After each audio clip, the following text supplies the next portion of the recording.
ਜੀ ਕੱਲ ਸ਼ਾਮੀ ਵੀ ਆਪਾਂ ਖਬਰ ਸਾਂਝੀ ਕੀਤੀ ਸੀ ਵੀ ਕਿਸ ਤਰ੍ਹਾਂ ਜੋ ਫਰਸਟ ਰਿਪਬਲਿਕ ਬੈਂਕ ਆ ਉਹਨਾਂ ਦੇ ਸ਼ੇਅਰ ਬਹੁਤ ਜ਼ਿਆਦਾ ਡਾਊਨ ਗਏ ਆ ਕੱਲ ਜਦੋਂ ਸਟਾਕ ਮਾਰਕੀਟ ਕਲੋਜ਼ ਹੋਈ ਆ ਉਸ ਤੋਂ ਬਾਅਦ $100 ਬਿਲੀਅਨ ਤੋਂ ਵੱਧ ਦੇ ਜਿਹੜੇ ਡਿਪੋਜ਼ਿਟਸ ਆ ਉਹ ਇਨਵੈਸਟਰਸ ਨੇ ਇਸ ਬੈਂਕ ਤੋਂ ਬਾਹਰ ਕੱਢ ਰਹੇ ਆ ਸੋ ਅਮਰੀਕਾ ਦੀਆਂ ਦੋ ਵੱਡੀਆਂ ਬੈਂਕਾਂ ਫੇਲ ਹੋਣ ਤੋਂ ਬਾਅਦ ਇਹ ਤੀਜੀ ਬੈਂਕ ਦੇ ਲਈ ਇੱਕ ਖਤਰੇ ਵਾਲੀ ਘੰਟੀ ਬਣੀ ਹੋਈ ਹੈਗੀ ਆ $100 ਬਿਲੀਅਨ ਲੋਕਾਂ ਨੇ ਪਹਿਲੇ ਕੁਆਰਟਰ ਦੇ ਵਿੱਚ ਮਨੀ ਘਟਾ ਲਿਆ ਇਸ ਬੈਂਕ ਦੇ ਵਿੱਚੋਂ ਕਢਾ ਲਿਆ ਆ ਜੇ ਦੇਖਿਆ ਜਾਵੇ ਕਹਿੰਦੇ ਭਈ 2008 ਦਾ ਜੋ ਬੈਂਕਿੰਗ ਕ੍ਰਾਈਸਿਸ ਆਇਆ ਸੀ ਉਸ ਤੋਂ ਬਾਅਦ ਐਡਾ ਵੱਡਾ ਅਸਰ ਇਸ ਬੈਂਕ ਤੇ ਪੈਣ ਜਾ ਰਿਹਾ ਹੈ ਵਾਲ ਸਟਰੀਟ ਦੇ ਜੋ ਐਨਾਲਿਸਟਸ ਆ ਉਹ ਇਹ ਦੇਖ ਰਹੇ ਸੀ ਭਈ ਠੀਕ ਆ ਬਹੁਤ ਵੱਡੀ ਗਿਣਤੀ 'ਚ ਲੋਕ ਇਸ ਬੈਂਕ 'ਚੋਂ ਪੈਸੇ ਕਢਾ ਰਹੇ ਆ, ਪਰ ਉਹਨਾਂ ਨੂੰ ਇਹ ਨਹੀਂ ਸੀ ਭਈ ਇੰਨਾ ਜ਼ਿਆਦਾ ਜਿਹੜਾ ਅਮਾਉਂਟ ਆ ਉਹ ਹੋ ਜਾਊਗਾ ਸੋ ਐਨਾਲਿਸਟ ਨੇ ਜੋ ਵੈਲਸ ਫਾਰਗੋ ਦੇ ਆ ਉਹਨਾਂ ਨੇ ਇਹ ਕਿਹਾ ਵੀ ਆਊਟਫਲੋ ਬਹੁਤ ਜ਼ਿਆਦਾ ਜਿਹੜਾ ਵਰਸ ਆ ਜਿੰਨਾ ਕਿ ਵਾਲ ਸਟਰੀਟ ਐਸਟੀਮੇਟ ਕਰ ਰਿਹਾ ਸੀਗਾ 20% ਦੇ ਕਰੀਬ ਆਲਰੇਡੀ ਜਿਹੜਾ ਸਟਾਕ ਆ ਇਹਨਾਂ ਦਾ ਡਾਊਨ ਚਲੇ ਗਿਆ ਜੇ ਅੱਜ ਵੀ ਦੇਖਿਆ ਜਾਵੇ ਜਾਂ ਕੱਲ ਵੀ ਦੇਖਿਆ ਜਾਵੇ ਫਿਡੈਲਿਟੀ ਦੇ ਜਾਂ ਹੋਰ ਸਭ ਤੋਂ ਵੱਧ ਆਰਡਰ ਸਟਾਕ ਜਿਹੜੇ ਸੀਗੇ ਉਹ ਇਸ ਬੈਂਕ ਦੇ ਸੀਗੇ ਸੋ ਇਸੇ ਤਰ੍ਹਾਂ ਰੀਟੇਲ ਇਨਵੈਸਟਰ ਫੋਕਸਡ ਜਿਹੜੀ stockbits.com ਆ ਉਹਦੇ ਉੱਤੇ ਵੀ ਫਸਟ ਰਿਪਬਲਿਕ ਦਾ ਜਿਹੜਾ ਟਿੱਕਰ ਸੀ ਸਭ ਤੋਂ ਜ਼ਿਆਦਾ ਐਕਟਿਵ ਸੀਗਾ ਤੇ ਕਹਿੰਦੇ 36% ਬੈਂਕਾਂ ਦੇ ਫ੍ਰੀ ਫਲੋਟ ਆਫ ਸ਼ੇਅਰਸ ਆ ਉਹ ਸ਼ਾਰਟ ਹੈਗੇ ਆ ਜੀ ਜੀ ਬਿਲਕੁਲ ਅਗਲੀ ਜਿਹੜੀ ਹਰਜੋਤ ਸਿੰਘ ਗੱਲ ਕਰਦੇ ਜਾਈਏ ਅਰਮੀਨੀਅਨ ਜੈਨੋਸਾਈਡ ਦਾ ਜਿਹੜਾ ਸਾਲਾਨਾ ਕਮੈਮੋਰੇਸ਼ਨ ਆ ਉਹ ਫ੍ਰੈਜ਼ਨੋ ਸਟੇਟ ਦੇ ਵਿੱਚ ਕੀਤਾ ਜਾਊਗਾ 1915 ਦੇ ਵਿੱਚ ਜਿਹੜਾ ਆਟੋਮੈਨ ਐਮਪਾਇਰ ਆ ਉਹਨਾਂ ਦੇ ਹੱਥੋਂ ਕਹਿੰਦੇ ਵੀ 1.5 ਮਿਲੀਅਨ ਅਰਮੀਨੀਅਨ ਆ ਉਹਨਾਂ ਦਾ ਕਤਲੇਆਮ ਕੀਤਾ ਗਿਆ ਸੀ ਅਰਮੀਨੀਅਨ ਲੋਕ ਕਾਫੀ ਇਸ ਫ੍ਰੈਜ਼ਨੋ ਇਲਾਕੇ ਦੇ ਵਿੱਚ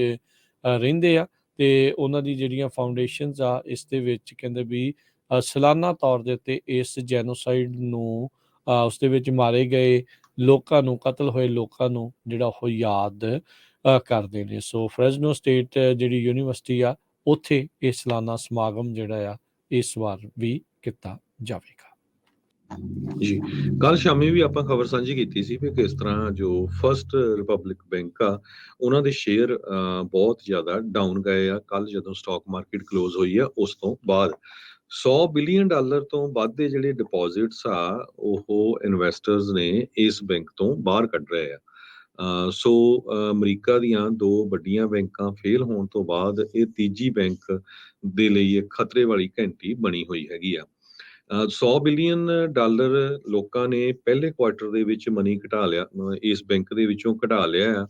ਆ ਜੇ ਦੇਖਿਆ ਜਾਵੇ ਕਹਿੰਦੇ ਭਈ 2008 ਦਾ ਜੋ ਬੈਂਕਿੰਗ ਕ੍ਰਾਈਸਿਸ ਆਇਆ ਸੀ ਉਸ ਤੋਂ ਬਾਅਦ ਐਡਾ ਵੱਡਾ ਅਸਰ ਇਸ ਬੈਂਕ ਤੇ ਪੈਣ ਜਾ ਰਿਹਾ ਹੈ ਵਾਲ ਸਟਰੀਟ ਦੇ ਜੋ ਐਨਾਲਿਸਟਸ ਆ ਉਹ ਇਹ ਦੇਖ ਰਹੇ ਸੀ ਭਈ ਠੀਕ ਆ ਬਹੁਤ ਵੱਡੀ ਗਿਣਤੀ 'ਚ ਲੋਕ ਇਸ ਬੈਂਕ 'ਚੋਂ ਪੈਸੇ ਕਢਾ ਰਹੇ ਆ, ਪਰ ਉਹਨਾਂ ਨੂੰ ਇਹ ਨਹੀਂ ਸੀ ਭਈ ਇੰਨਾ ਜ਼ਿਆਦਾ ਜਿਹੜਾ ਅਮਾਉਂਟ ਆ ਉਹ ਹੋ ਜਾਊਗਾ ਸੋ ਐਨਾਲਿਸਟ ਨੇ ਜੋ ਵੈਲਸ ਫਾਰਗੋ ਦੇ ਆ ਉਹਨਾਂ ਨੇ ਇਹ ਕਿਹਾ ਵੀ ਆਊਟਫਲੋ ਬਹੁਤ ਜ਼ਿਆਦਾ ਜਿਹੜਾ ਵਰਸ ਆ ਜਿੰਨਾ ਕਿ ਵਾਲ ਸਟਰੀਟ ਐਸਟੀਮੇਟ ਕਰ ਰਿਹਾ ਸੀਗਾ 20% ਦੇ ਕਰੀਬ ਆਲਰੇਡੀ ਜਿਹੜਾ ਸਟਾਕ ਆ ਇਹਨਾਂ ਦਾ ਡਾਊਨ ਚਲੇ ਗਿਆ ਜੇ ਅੱਜ ਵੀ ਦੇਖਿਆ ਜਾਵੇ ਜਾਂ ਕੱਲ ਵੀ ਦੇਖਿਆ ਜਾਵੇ ਫਿਡੈਲਿਟੀ ਦੇ ਜਾਂ ਹੋਰ ਸਭ ਤੋਂ ਵੱਧ ਆਰਡਰ ਸਟਾਕ ਜਿਹੜੇ ਸੀਗੇ ਉਹ ਇਸ ਬੈਂਕ ਦੇ ਸੀਗੇ ਸੋ ਇਸੇ ਤਰ੍ਹਾਂ ਰੀਟੇਲ ਇਨਵੈਸਟਰ ਫੋਕਸਡ ਜਿਹੜੀ stockbits.com ਆ ਉਹਦੇ ਉੱਤੇ ਵੀ ਫਸਟ ਰਿਪਬਲਿਕ ਦਾ ਜਿਹੜਾ ਟਿੱਕਰ ਸੀ ਸਭ ਤੋਂ ਜ਼ਿਆਦਾ ਐਕਟਿਵ ਸੀਗਾ ਤੇ ਕਹਿੰਦੇ 36% ਬੈਂਕਾਂ ਦੇ ਫ੍ਰੀ ਫਲੋਟ ਆਫ ਸ਼ੇਅਰਸ ਆ ਉਹ ਸ਼ਾਰਟ ਹੈਗੇ ਆ ਜੀ ਜੀ ਬਿਲਕੁਲ ਅਗਲੀ ਜਿਹੜੀ ਹਰਜੋਤ ਸਿੰਘ ਗੱਲ ਕਰਦੇ ਜਾਈਏ ਅਰਮੀਨੀਅਨ ਜੈਨੋਸਾਈਡ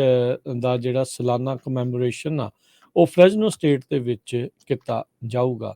1915 ਦੇ ਵਿੱਚ ਜਿਹੜਾ ਆਟੋਮੈਨ ਐਮਪਾਇਰ ਆ ਉਹਨਾਂ ਦੇ ਹੱਥੋਂ ਕਹਿੰਦੇ ਵੀ 1.5 ਮਿਲੀਅਨ ਅਰਮੀਨੀਅਨ ਆ ਉਹਨਾਂ ਦਾ ਕਤਲੇਆਮ ਕੀਤਾ ਗਿਆ ਸੀ ਅਰਮੀਨੀਅਨ ਲੋਕ ਕਾਫੀ ਇਸ ਫ੍ਰੈਜ਼ਨੋ ਇਲਾਕੇ ਦੇ ਵਿੱਚ ਰਹਿੰਦੇ ਆ ਤੇ ਉਹਨਾਂ ਦੀ ਜਿਹੜੀਆਂ ਫਾਊਂਡੇਸ਼ਨਸ ਆ ਇਸ ਦੇ ਵਿੱਚ ਕਹਿੰਦੇ ਵੀ ਸਾਲਾਨਾ ਤੌਰ ਦੇ ਉੱਤੇ ਇਸ ਜੈਨੋਸਾਈਡ ਨੂੰ ਉਸ ਦੇ ਵਿੱਚ ਮਾਰੇ ਗਏ ਲੋਕਾਂ ਨੂੰ ਕਤਲ ਹੋਏ ਲੋਕਾਂ ਨੂੰ ਜਿਹੜਾ ਉਹ ਯਾਦ ਕਰਦੇ ਨੇ ਸੋ ਫ੍ਰੈਜ਼ਨੋ ਸਟੇਟ ਜਿਹੜੀ ਯੂਨੀਵਰਸਿਟੀ ਆ ਉੱਥੇ ਇਹ ਸਾਲਾਨਾ ਸਮਾਗਮ ਜਿਹੜਾ ਆ ਇਸ ਵਾਰ ਵੀ ਕੀਤਾ ਜਾਵੇਗਾ